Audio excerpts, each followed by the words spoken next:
বাংলাদেশে যে সব খাবার পাওয়া যায় সেগুলো দিয়ে আপনি ফিট হতে পারবেন, খালি এখানে রেশিও বাড়াতে হবে। যেমন আপনি যদি আনফিট হন তার মানে রিজন হচ্ছে আপনি প্রোটিন আর মানে হেলদি ফ্যাট যেটা সেটার জায়গায় আপনি কার্বোহাইড্রেট দিয়েছেন বহুদিন যাবত।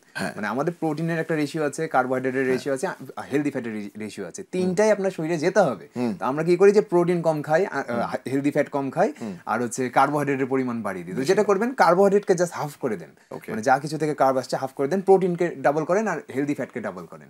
হেলদি ফ্যাট তো আমরা খাই না, অনেকে মনে করি ডিম খেলে এই ক্ষতি হবে এই ক্ষতি হবে, কারণ ডিমে গুড কোলেস্টেরল থাকে। হ্যাঁ, গুড কোলেস্টেরলও যদি পরিমাণের বেশি খান আপনি তো সেটা আপনার শরীরের জন্য খারাপ, মানে একটা লিমিট পর্যন্ত। কারণ কতটুকু লিমিট সেফ, WHO বলে 300 মিলিগ্রামের মতো সেফ। যারা এক্সারসাইজ করে না, যে সাধারণ মানুষ যার হার্টের প্রবলেম নাই, সে 300 মিলিগ্রাম পর্যন্ত সেফ। একটা ডিমে 170 থেকে 180 মিলিগ্রাম কোলেস্টেরল থাকে। তো তার মানে আপনি 2টা ডিমের কুসুম সহ খেতে পারবেন। আমি ডিমের কুসুমের কথা বলছি, ডিমে সাদা অংশে কোলেস্টেরল থাকে না, কুসুমে থাকে। তো 2টা ইজিলি খেতে পারবেন, কোনো সমস্যা নাই।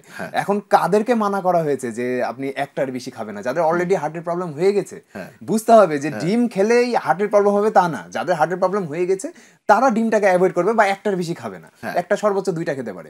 এখন আপনার হার্টের প্রবলেম আছে প্লাস আপনি এক্সারসাইজ করছেন, সেক্ষেত্রে আপনি 2টা থেকে 3টার বেশিও ডিমের কুসুম খেতে পারেন।